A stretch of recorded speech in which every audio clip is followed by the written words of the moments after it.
Hello, everyone. Welcome back to the channel. It's me, War Rabbit, and today we are going to be going through a couple of tournament lists involving the Tau and talking about a little bit of the current meta. I wasn't able to make a few videos the last couple of weeks because I've been deadly sick and I don't know what's wrong with me, but I got over it. I know last week there was a pretty big Tau placement where they won a pretty big tournament. I think it was the Tampa or Atlanta? It was on the eastern coast of the United States. I guess you can kind of see, like, if you see my little hand, it's somewhere around here. They pretty much the standard Mon call list. We should probably once we get to the Tau list, we'll talk about what the Tau are doing today. As you can see, unfortunately, from this weekend, we had a pretty major snowstorm in the U.S. So mainly most of the tournaments are, as you can see, are situated mainly in Europe and other parts of the world. We have a few tournaments here on the West Coast, but some of them weren't too big. So some of those guys on the East Coast, they went out in negative billion weather and 100 feet of snow to play some Warhammer. So congratulations to those guys. So let's get into it. The first tournament we're going to be looking at is the Community Assemble 2. We're just going to be looking at the first place list here, just kind of showing what we're going through in the tournament. So effectively, it's going to be Alvaro Perez. Congratulations for doing really well. WTC scoring, so that's always different. So I originally thought that, say, for Blood Angels, Rage Cured Onslaught was just going to be another Liberator Assault Force, and I was wrong. You got Captain with Jump Back Master Red first. So as you can see, it's just mass aggro character blobs with a ton of you got some vehicle support, the ball predators. They're really useful. Flamestorm cannon should be auto hits. Let's see. It should be auto hitting, so it means you have a decent it's actually like a decent flamer. Ooh, sorry for the flashbang. I don't know why why this decides to load like that. Let's see. Oh my god, my computer's not loading at all. My lord. Okay, we'll go back to that once that loads. But yeah, Ball Predator should be a good Overwatch. You got a big 10-man Death Company squad. You got 2 Infernal Pistol, 2 Plasma Pistol, Power Fist, and Eviscerators. These guys just slam into things and kill them up. Ball Predator's loaded. Let's look at that. Yep, Torrent, D6, Strength 6, AP2, 2 damage. That's a pretty good profile. It's got good Overwatch as well. It's kind of the main thing with these Flamer guys, and they get the benefits of a lot of the stuff that the Rage Curse Onslaught are giving. You got a Calidus for some CP increase. The I think it's like Lords of Deceit or whatever the hell it's called. They come in, but yeah, you got the Sanguinary Guard, 3-man Sanguinary squads, 3 Death Companies, 2 5-mans, 1 10-man. So this is kind of like the profile that you're going to be needing to beat in general. Now, the Blood Angels aren't necessarily the best Space Marines out there, but this is kind of your quintessential aggro Space Marine list that we're seeing outside of like Ultramarines, Victrix spam. And if you're playing as any faction, let alone just Tau, you're going to be needing a lot of plasma weapons to take these guys out. Luckily, outside of the Death Company, there's not that many invulnerable saves on them that just Feel No Pains. I'm pretty sure Death Company should have Feel No Pains. Let's they should have a 5-up innately, right? Oh my god, I spelled company wrong. Ooh, there we go. With the jumpy packs. Boop. So yeah, basically it's just going to be punching through these minimum sized not these big bricks of Space Marines with a little bit of vehicle support. And then just these massive character bricks. I don't know. I've read Rage First Onslaught. I haven't really been like watching it a lot, but they should have a 5-up Feel No Pain, right? Reroll. Yeah, 6-up. Sorry, 6-up. So yeah, that 2 wounds, no invulnerable saves. They kind of die pretty quick, but if you're not hitting it like that 6-up Feel No Pain's pretty big. And then obviously just all the extra benefits they get for being in Rage Cursed Onslaught. Yeah, that's what we're looking at here. I'm probably going to have to sit down and look into it more, exactly what's up with this list. But from what it seems, it's just you place your Death Companies and Sanguinary Guard either in Deep Strike or on the line, and then you just situate them behind a wall, charge forward, predators in support, and then you have the lieutenant with combi weapon pointing at objective, Dante, all the ones that can join sanguinary garb run in, and then you get all these enhancement stuff. So now we're going to be moving on. We're going to, I believe, let's see, who am I looking at here? Sorry, now we're going to go into the first Tau list. It's going to be at the Hamburg Major, coming in 5th place, Arnie Clemens from Tabletop Cold Anhalt. Sorry if I butchered that. You went 4-1. That's still pretty good. 5th place at a decently sized tournament. I believe this was a 50. I only looked at 50 or more. Yeah, 121 player tournament. There's quite a few Tau up here. So 32nd. So the top 32 had, looks like 2 Tau players. So that's 3 Tau players. 4 Tau players? 4 Tau players. Yeah, 4 of the top 32, 5 of the top 32. We're just going to keep going. 5 of the top 32 of a 121 player tournament was Tau. All of them went for, most of them went 4-1 and 3-2. So this is what I would believe to be, this is a little bit of a different Montcalm list, but just going off of what's actually happening here. So when you are making a Tau list, there are 3 units you're always going to be taking. I call them the Holy Trinity of the Tau. And it's going to be Pathfinders, it's going to be Riptides, and it's going to be stealth teams. You need at least 1 to 3 of each of those 3 in every list. Pathfinders are your dedicated spotting unit alongside when dedicating spotting unit, and they just do a lot of damage. Like even like breacher teams, right? Pathfinders put up comparable damage, if not more, into heavier targets, right? These 3 iron rifles, that's 9 plasma shots coming out of this team, plus all like the automatic grenade launcher, doesn't matter. You got some shield drones. I would have put the grav inhibitor drones on these guys, but double shield drones still okay. Sorry, doesn't have the grav inhibitor drone.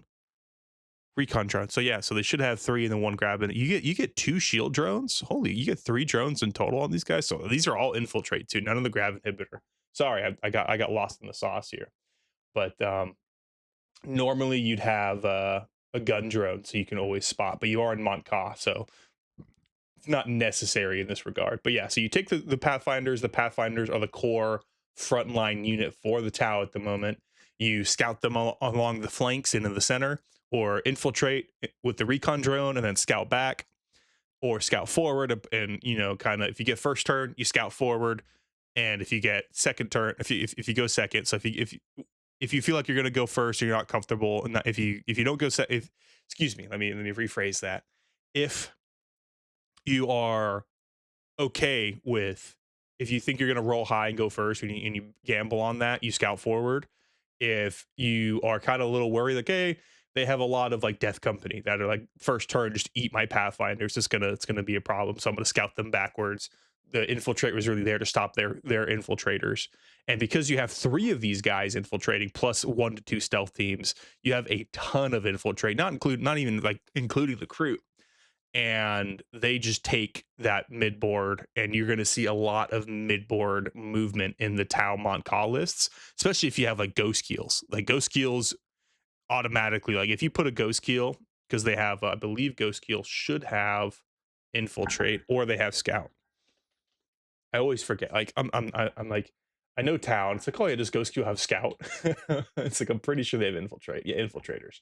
So you infiltrate 2 ghost keels, 3 Pathfinders, and and 1 to 2 stealth teams, and then you scout forward with piranhas. Right, half of your army is just high mid-board shooting that just runs forward, and then you pull up the stealth teams. Stealth teams, they're taking 2 fusion blasters, 3 burst cannons pretty much every time.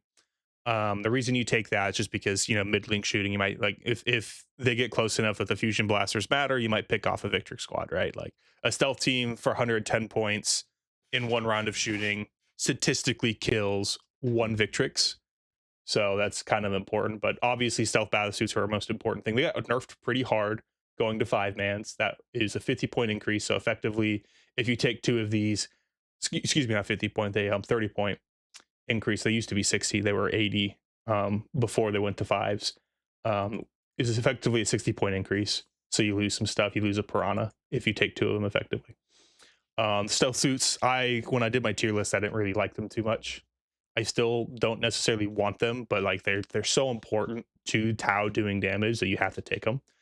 And effectively, characters don't really freaking matter, to be honest. Like if you're taking a character that isn't Shadow Sun, you're doing it because you have some sort of tech piece. Like seeing a Firesight team without Strike Swiftly was kind of weird for me in this list, but you know, it is what it is. Normally I do like a Strategic Conqueror or Strike Swiftly. If I had a Firesight team, I'd put Strike Swiftly on it and then scout move some stuff, but you know, you don't necessarily need it. The Ethereal's here for the 4-up command point generation. You kind of hold them in the back marker drone in case you need some more marking. And then like the main bulk of the list is 3 Riptides. And these 3 Riptides are probably the best unit, one of the best unit in the codex, probably top 10 units in the game. I don't like if Victrix Guard are number 1 best unit in the game right now, I think Riptide's at least number 10. I don't think there's that much in the game pointed as effectively as a Riptide for how much damage it can do. Because like 3 Riptides, if you have a Riptide shooting Victrix, you win the game type of situation. Like we're seeing, you see how he has all these ion cannons. This guy went in knowing that, hey, ion cannons melt Space Marines, and like 67% of all players are Space Marines right now, and they're all taking Space Marine bodies and not vehicles because Victrix Guard are so durable and so dangerous that you need to take it. So, well, if I have 3 ion cannons on my Hammerheads, 3 ion cannons on my Riptides, and 2 ion cannons on my Ghost Keels, and you know, 3 ion cannons per Pathfinder team, ion shots per Pathfinder team, and then stealth teams, and then the Stingwings are actually doing pretty good into Victrix. You just have all this middling shooting that doesn't really matter about their -1 to wound, and you're getting a minimum of reroll 1s to wound. You're just kind of destroying everything. And then, oh, well, I still have 6 Seeker missiles. You know, 6 Seeker missiles can destroy the Dreadnoughts plus the strength 10 strength 10 Riptides, and you get 2 Seeker missiles from the Piranhas. So there's a lot of shooting plus lethal hits, right? So weight of shots, weight of fire, and Monka is really useful. But yeah, so as I was saying, the Holy Trinity is going to be Riptide, Pathfinder, Stealth Suit. You're probably going to see them in every list unless they're running Crude Hunting Pack. Character wise, you're either taking 1 Ethereal, maybe a Firesight team, right? And that's just for, you know, enhancement caddying. You might see some command if they're taking Crisis, if they're taking Commanders. And if they're not taking anything, they're just taking Shadow Sun to be like a massive reroll user. But yeah, that's effectively what we're looking at here in the Tau, where we're just sitting down and kind of taking the midboard and then slowly but surely putting pressure on them. Like if they can't, if Tau can, if you watched that one, the guy that won the big tournament on the East Coast last weekend, I forget the tournament name. I'm really sorry, but it's on Warhammer TV. They streamed it.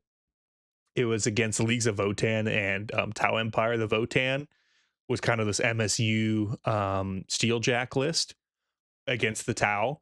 Tau is pretty oppressive if you don't have ways to deal with Riptides at range, right? Because the Riptides always outrange you. They're always going to be effective. Like your Doomsday arcs, they're going to bounce off of Riptides.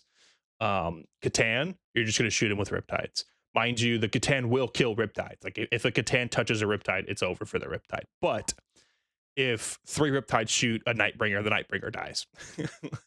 If 3 Hammerheads shoot a Nightbringer with ion cannons, the Nightbringer dies situation, right? So in the current meta, where you're fighting a ton of Space Marines, you're fighting a ton of Necron lists, this type of heavy vehicle play is just going to melt things. And people are going to struggle a lot into this because of the way Games Workshop boards are. If you're doing like WTC or even UKTC, where there's a lot less, where they're like actual solid lines of sight, oh my god, is Tau oppressive, you know? We're moving on. So this is going to be the first place. This is what I'm talking about from the Uprising Adelaide 2026. We have the top 2, and then you got undefeated guy that tied. I'm pretty sure, like, just this is a lot of games. Holy crap! How long did this? What is that? 1, 2, 3, 4, 5, 6, 7, 8 games. And then that's not even including the shadow rounds. These guys probably played for like 3 or 4 days. Jesus, that's a grueling tournament. Holy shit! So we're going to be looking at Michael Pappin, who came. It looks like first place. I don't know. I heard some stuff that the Grey Knights player should have been first just based off of wins, but I could be wrong. We're going to go up And this is what I'm talking about when it comes to Ultramarines. He's running an Ultramarines Gladius Task Force. He is a little different. Normally it's Victrix and Redemptor Dreadnoughts. This time it's not Victrix. This time it is they're just doing more of a Vanguard Veteran and Pulsar Rush type of build. So they're like, not only are these Ultramarine lists oppressive, there's different variants of them that can be just as oppressive, right? You got a Vindicator, like triple Vindicator Victrix is really hard to push out. But as you can see, Marnius Calgar, you got Honor Vehement, Jump Captain, and you have Kaido Sicarius. And I think the big thing is if they just made the Marnius Calgar with 2 Victory Guard, if they just if they just legend that. Same with the second, like if they got rid of the old Kaido Sicarius and the old Marnius Calgar, and you legends both of them, and you can still use it, but only in legends, I feel like Ultramarines get nerfed pretty hard. I think Ultramarines are pretty much brought back in line, and that's just what you got to do. You just got to. But the problem is that both of these data sheets are in a codex. So if you legends those, people are going to be big mad. But like it's the end of the edition, just get rid of them. 11th edition's not going to have these. Like your Marnius Calgar Victrix Honor Guard, you're not going to be in 11th edition. We already know that, right? Um, no no combi lieutenant in this list, surprisingly. But I don't think, yeah, he's 2,000 points on the nose. There wasn't much. Normally they have a captain with Honor Vehement, Marnius Calgar, Kaido, or some other leader. I forget what it is. Oriel Ventress, or even Captain Titus now. This doesn't even have the Titus, the Wardens of Ultramar Titus combo, which is even more disgusting. Oh my god. There's just so much garbage in Ultramarines. They should not get +1 to wound. That's the other thing. They should, if they're not getting rid of the Kaido Sicarius, Marnius Calgar, they should get rid of the +1 to wound on Ultramarines, because Ultramarines have more characters and unit. I think Ultramarines have more characters than most Codex Divergent chapters have units, right? It's kind of nuts. Normal intercessor, he's just sitting in the back. He's just doing intercessor things, holding an objective, moving forward. You can't really push them off easily. They're just kind of durable. 2 impulsors, so they're loading up. Oh lord. So yeah, they're loading up. They're shooty boys. They got all the Iron Hail Sky Rays. So it's this Iron Hail, these Iron Hail stuff. Guess what they're good into? Riptides. Hammerheads and Riptides, because they all got all Tau got fly. So these are actually good into them. Inceptor Squad Plasma Exterminators, they're just going to drop down outside of 6 and just gun you down. They got a Land Raider Redeemer with Flamestorm, obviously, so that's kind of nuts. So that's a really big brick you got to push. Scouts for the forward deploy. Vanguard vets that are going to be jumping down with the Captain and Jump Pack, and they're just going to run in and attack. All with the Inferno pistols. I think that's probably going to change next edition. And then you got 2 Victrix Guard and a Vindicator. I found the Infernus Marines and Impulsors are kind of nutty, right? Because let's see if I can get up an Impulsor. They're pretty sure they have Fire Deck 2, right? They should have Fire Deck 2.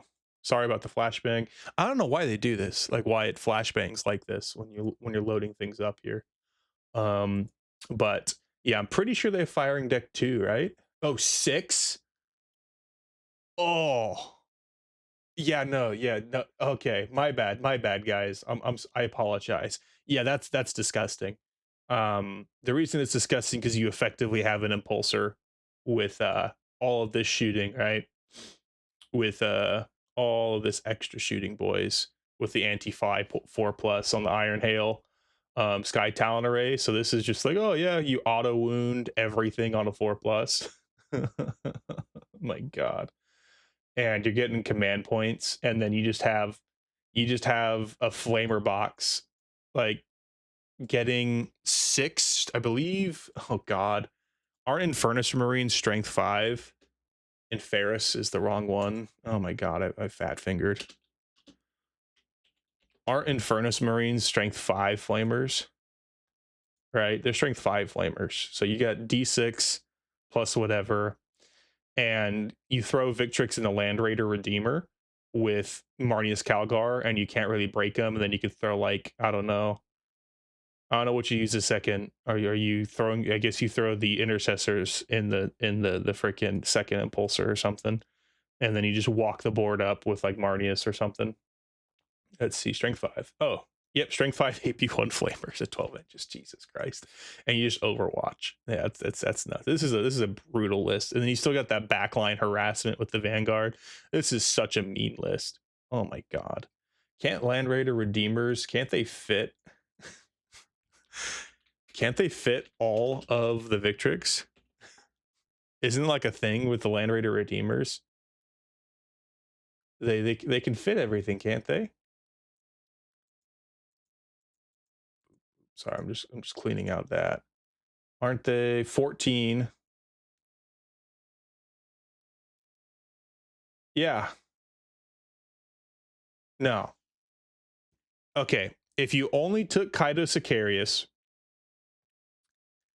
and you didn't put Marnius Calgar into, so you don't put Marnius you could theoretically, right? You wouldn't do this, obviously. This is a terrible idea. You could do this. You could put all of your Victrix guard and so that's 12, and then you put Kaido Sicarius in there, and that's 11, and you shove them all in there, and you could fit all of these guys in one in one box. You could have a Cloud Car Land Raider that unloads 6 Victrix guard.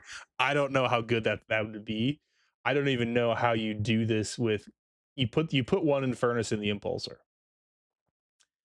You could put Marnius and 1 unit of 6 in the Land Raider, and then you have if you I don't is I'm pretty sure this is the old one, Kaido Sicarius. You could put Kaido in the Intercessor squad, right? And then have the Victrix on its own, but I don't think you do that. I think you just put the Intercessor in the Impulsor, and then you have Kaido in the Victrix in like Strategic Reserve or something. So yeah, that's the first place list. So that's a real bugger of a fucking list, dude. Holy shit. I did not know Impulsors had firing deck 6. I rarely see them. So now we're moving on. So this one is the same kind of deal with Montcalm, but this one's a lot more this has a lot more crisis teams in it in broadside. So I still, if we look through it, Commander Enforcer with 4 missile pods, Marker Drone, Shield Drone, Warlord, that is going into a Fire Knife team, a Missile Knife team. You got double Ethereals. I don't believe there's anything to put the Ethereals in. You're just putting them on in Strategic Reserve until like turn 3, and then you put them on your backboard to like hold an objective or something in case you need to. Broadsides, yep. 2 broadsides. Is that 2? Yeah, 2 broadsides with twin smart missile, heavy rail, weapon support system, so they ignore ballistic skill modifiers. It's kind of important into some other matchups outside of Space Marines or any of that stuff. So minuses to hit and minuses to ballistic skill don't matter into the broadsides. Fire knives, they also don't care. So these guys are just going to sit in the back, middling AP and middling damage, but the fire knives are still strength 7 AP2 2 damage, so that's still pretty good. And then if you dump everything in the Monca list, you get AP3 missiles, so that's actually kind of good. Devilfish for something, probably a Pathfinder team. There's a Pathfinder in there. Ghost Keel for helpful forward deploy. 1 ion cannon hammerhead. I think ion cannons work better in groups, but that's just me. It still worked. He came in second place on this massive tournament, and I don't even think he fought. Yeah, I don't even think what was his did he go up against Michael Pappen? No. Oh, he did. John Bishop. So he lost to Michael Pappen in that last one. In the last one there. I don't know how that happened, but yeah. So he probably got deleted by those iron hail stubbers on those impulsors. You don't even think about it until they're wounding your Riptides on 4s. And then double Riptide, double Stealth Suit, and a Vespid. Vespids are pretty useful. You're probably going to see a lot of lists take them just because how good they are. You can start them on the board turn 1 and then use them to screen, and then just pick them up turn 2, drop them in the end of your opponent's backline, and just keep doing that. It's kind of effectively what scouts do for Space Marines, and they're really fast, so you don't have to pick them up. So like if you're not worried that they're going to die, you can just kind of scoot around, do actions, and even pick off the corner. You know, if you have like a guard squad or something, these guys can kill them pretty quick. Double stealth suits, you need it for spotting. Only 2 Riptides, still good. Ion, you know, you're never going to see you're always going to see this, which is the ion missile pod and twin missile. And the reason you're always going to see that is just because that's the burst cannon sucks, and you're not taking the one plasma rifle shot. It's just not good. Piranhas are also really good. Scout 7, right? 14-inch move, and then auto advance 6, so they're really fast. These guys are really fast, and they just drop out, shoot something, double seeker missile, and then they just kind of bully. It's like, yeah, you actually got to shoot into them. Triple Pathfinder. One of them's probably going to have a grav inhibitor drone because I saw a devilfish. Yep. You got all the recon drones, got gun drones. See what I was saying? I was like, I don't know why you take shield drones. I guess you want a 3-wound Pathfinder. That'd be kind of funny.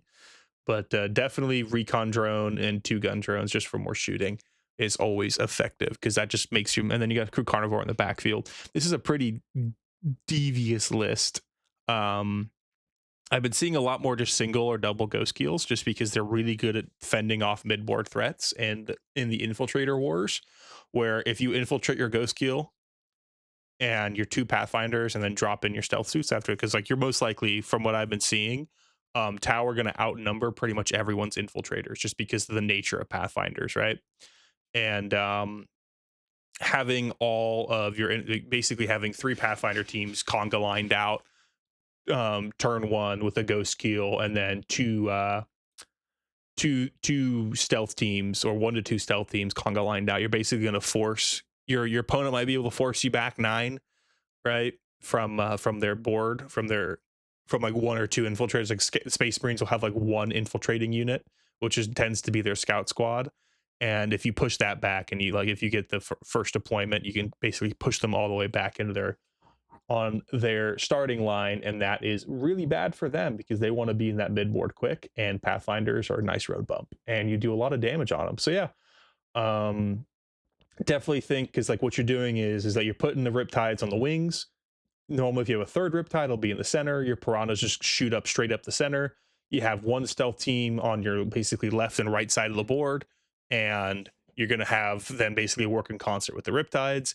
You might, and because you're in Montcaw, you can basically rapidly change. You can put 1 Riptide on the left side and put 1 in the middle, and then you can basically swing your flank all the way around from like one side of the board to the other with Montcaw, just because of how fast we advance. Like Riptides advancing is like 18 inches or something like that, right? Crew carnivores, obviously just conga line in the back line. There, you just put them in the back to zone out crap. And yeah, we're just really fast at the moment. And I think we're probably like, that's one thing Tau have going for them, is how quick they are in Montcaw. And that's why you see Montcaw so much, because advancing for the first 3 turns of the game is just so good. I think Montcaw right now is probably the best. When we get the new the new Montcaw characters, I forget, that's like the Twin Blade or something, or it's the 2 Warmonger battle suits. I don't like their name. I'm just gonna say that right now. I guess Monger is like fishmonger, but yeah, definitely Warmonger is not the type of name I would have picked for these guys. But you know, it is what it is. I liked how like all the battle suits outside like Crisis teams are like, you know, ocean themed, you know, piranhas, riptides, ghost keels, you know, but the stealth battle suit is like, oh, it's just a stealth battle suit. So I guess there's no like naming convention, but I like the whole, we have like ocean creature names on most of our stuff, like hammerhead, devilfish, piranha, manta, razor shark, and then it's like warmonger battle suit. It's just, it's kind of out of place, but you know, it is what it is. But yeah, those guys coming in, if they're effectively just going to be 2 riptides, you know, with lone op, that's going to be nuts. You know, if they're just going to be like a twin ghost keel like unit for like, I'm thinking they're going to be priced like 300 points. Just because if they're like just you know, like hazard suits, like 2 hazard suits, and they're like 200 points for both of them, and they have all that shooting and melee damage they're going to be able to do, and they're going to have whatever buffs. Because like if you look at the Nemesis Amintar for Necrons, and if that's what we're looking like buff wise, we're like there's just going to be these massive buffs on these guys, just going to be nutty, you know. They're going to be insane. I think, and then we're going to get like I think 2 new detachments, or at least 1, right? They only had 2 for the Titus 500 world, so we're going to see what they're going to do for that. But yeah, we're going to move on here. We're moving on to, I believe, 10th place. Yeah, 10th place at the Wet Coast GT. They are a 185 person grand tournament. This is basically a super major level event, and in the top 32, only 1 Tau player. As you can see, though, Gene Stealer Cults, Grey Knights. I've been seeing a lot of Grey Knights, which is kind of nuts. I would not have thought they've been doing good. Same with Thousand Sons. Like Thousand Sons Grey Knights, I was not seeing them. Adeptus Sororitas, Sisters of Battle, and Gene Stealer Cults, I think they're pretty good. But yeah, I'm surprised that in the top 10 there were no quote unquote Space Marine, you know, like Ultramarine stuff like that. But I think like even just seeing, oh yeah, Necrons came in 4th. It's like, yo, let's see what the Necron list is. It's probably gonna be 3 Catan. My bad. 5. Pantheon of Woe, 5, and Illuminor Xeris, and you know, other garbage. Dude, fuck this guy. Oh, I want to spend like, how much you want to spend on your army? $600. Okay, and what do you want to do with it? I want to get, you know, top 5 at a super major. I want to damn near podium at a super major. Oh, okay, here you go. Oh, what do you mean? There's like, and then like tactic wise, what do you do? Oh, I just run my Catan shards forward, and I just painted them all like 3 colors, and you know I'm good to go. Only have to paint like what 15, 16 models on this guy, and they're not even that big. Like with like what is this? 1, 2, 3, 4, 5, 6, 7, 17 models. Oh my god, dude, this I'm sorry, I find this hilarious. This is I love this. Devin Swan, you're a fucking gangster, man. Holy shit.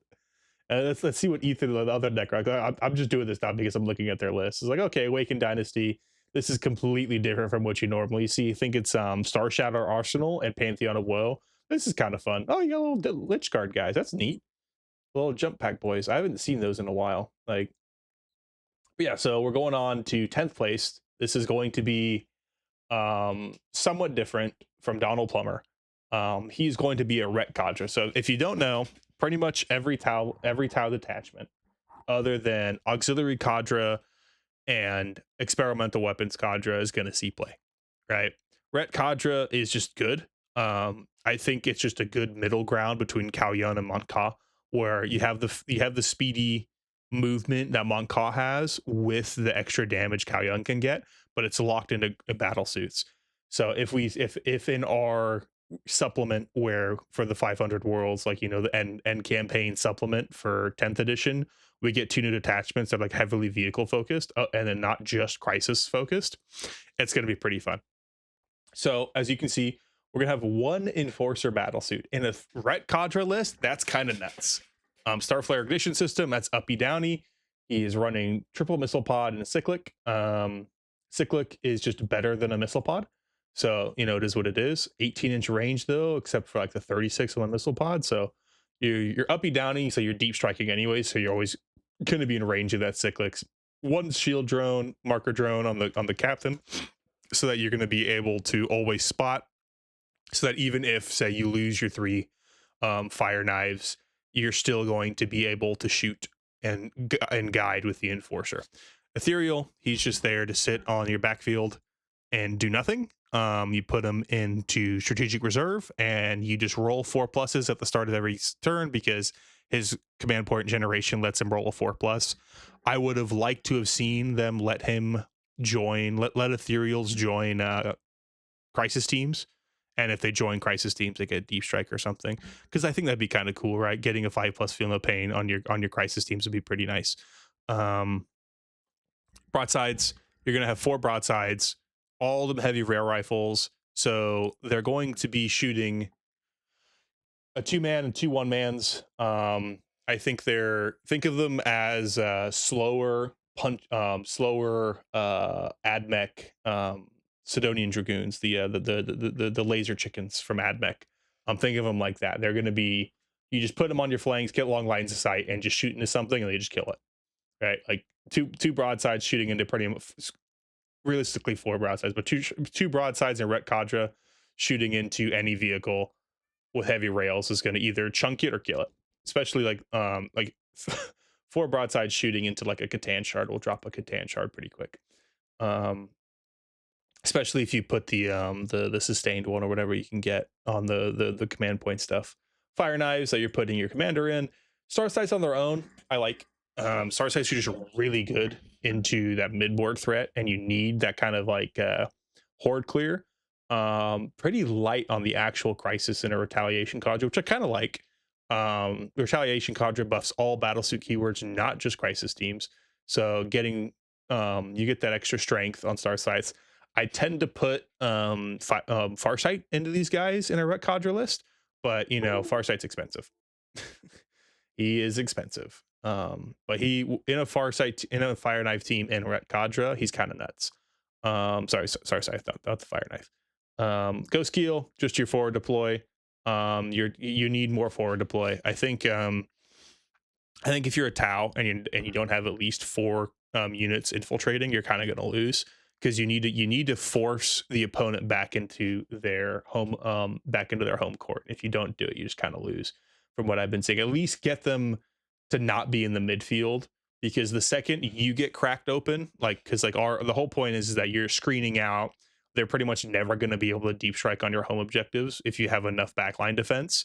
And if you don't screen out everything, you just kind of lose, right? And then if they have transports, you pop the transports with like with Riptides. Then you got you got 2 Pathfinders and Crew Carnivore Squad.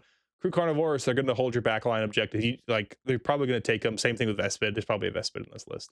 2 Pathfinder teams. They again are going to be your recon drones. You need them forward with the Ghost Keel. The Ghost Keel you can put like in the center of the board on the center objective, and then you have the 2 Pathfinders just sitting in a behind cover on the flanks, and you just kind of, that's how you position. And then normally in Montcalm you do that, and then you just start advancing really fast. But in Ret Cadre, your Pathfinders are literally there to spot rather than deal damage, unlike Montcalm. Triple Riptide, obviously, they all have ion twin fusion blasters. So the idea with the twin fusion blaster is that you are in Ret Cadre, and those fusion blasters are actually decent. I don't hate it. I don't love it. I like the missile pod, the smart missiles, just because this if you run into that recon element guard list, or like or a Gene Stealer cult list, or I think there's like an Arco Flagellant Adeptus Arita spam list, and you run into that and you don't have enough horde clear, you just lose. But if you're banking like this guy to only go up against let's see, yeah, if you're banking on going against like this type of list, Star Shatter and all that stuff, and you're going into I guarantee you he went into at least 1 Victrix. Oh, this poor guy. Did he only go up against Star Shatter Arsenal? Oh no, see, look, he did go up against a GSC list. He did beat it though, so good for him. But I feel like Gene Stealer Cults, it was a final day list, so I'm pretty sure that's the one where we have Tyranids in it. So that's actually a pretty cool list. Oh no, it was the one. Hold up. Oops, that's the wrong guy. I keep clicking on the wrong guy. Donald Plummer. So you went up. What was your loss? Space Marines. Yep. Chief Librarian. This was an aggro. Blood Angels. I clicked on the wrong guy. I do apologize. So he won everything else. So I'm not looking at like the whole thing, but that's my bad. But yeah, if you go up against like a final day list or anything like that, you're going to struggle without enough volume of fire. Like, yeah, the ion accelerators and the 2 missile pod drones are already pretty good, but you just need more. Recon element, final day, stuff like that pops up, and it's just nothing you can do. Stealth suits, These guys are where you're going to be getting your volume of fire from. Obviously, with the three-burst cannons, 12 shots, you know, they just kind of melt things. There's nothing the enemy can really do. But yeah, that's what we're looking at here. Again, the tower in a pretty good spot right now. Um, I think the only reason we're in a good spot right now is that we consistent like Tau as a faction are really, really good into Space Marines. So when Space Marines are good, Tau do amazing, and that's what we're looking at here. Um, I think if they nerf Space Marines and like, because what's going to happen is Ultramarines are going to get smacked. They just pop and then all the other types of Space Marines are going to pop out, and they're probably going to get hit too. Um, Next couple of months, I especially with new detachments coming out, it's going to be kind of nutty. But um, definitely once Space Marines get hit, Tau are probably going to see some points increases. I think 200 point Riptides are probably gonna go away.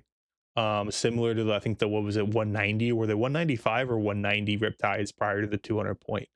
I think their end goal either they're not going to get touched till the end of the edition, or they're going to 220 points. I think if Catan shards get smacked, triple Riptide's still oppressive. Right, that's the main thing is triple Riptides really not fun to play against.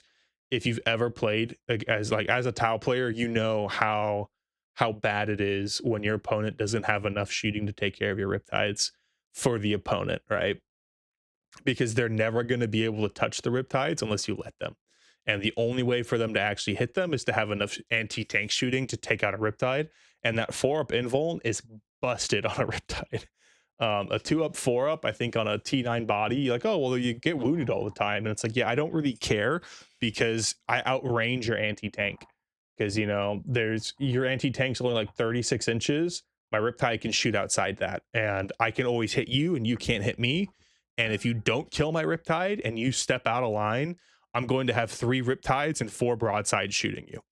Right? That's literally what we're looking at here, where we have not really a gun line, but not a static gun line anymore. We're gonna have a high mobility gun line. And I think that's a fun play style, but it's not fun to play against because the second something sticks their head out in against Tau, it just gets blown up. So I don't think anything can really survive this much shooting. Like not even just Ret Cadre, like Montcaw, Kaoyun, and Ret Cadre shooting. Nothing can really survive it at the moment. And I think we're gonna get a points increase from that. That's just me because I'm always like kind of a bit of a pessimist in that regard. I would like to have seen, like, I think Pathfinders are probably gonna go up 5 points, maybe 10. Stealth teams are not good. You only take them because you need to have stealth teams, and it kind of sucks. Breachers going down to 90 points was pretty fun, but to be honest, they're Pathfinders are the real meat and potato. I saw one list where it was just like, well, what if we took 4 breacher teams and a ton of Pathfinders? And that was a kind of a cool list. I don't think it's going to do amazing, but it was fun to look at. But yeah, like we're definitely like when you go up against like when you go up against what was this final day list up here? I think it was final day, or was it host of Ascension? Final day, yeah.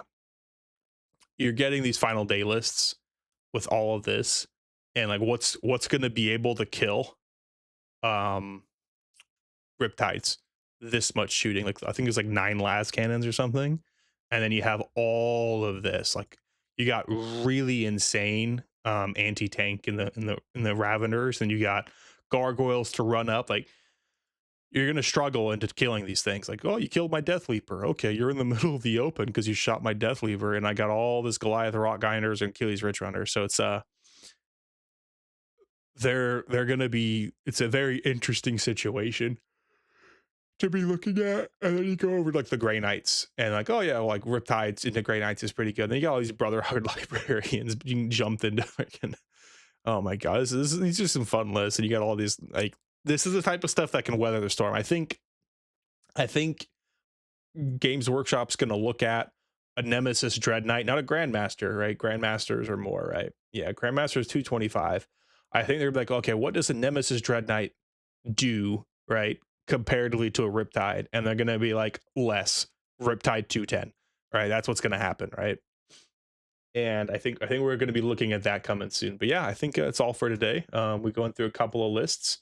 As always, I'm not the most competitive player, but like I like Tau a lot. So thanks for listening. Really do appreciate it. I am now that I'm not sick, I'm going to try to get more videos out. I'm going to try to get 2 more Warhammer videos out this week.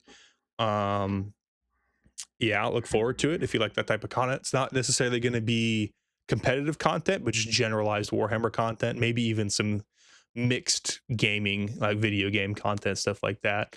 I've been seeing the Dawn of War trailers, and I kind of want to talk about them.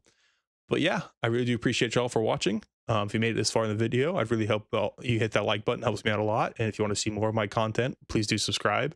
I do stream. I'm going to try to start streaming again, and I'm trying to post at least 1 to 2 videos a week. I definitely need to get on that, and if I can keep doing that, I feel like I'd be doing a lot better.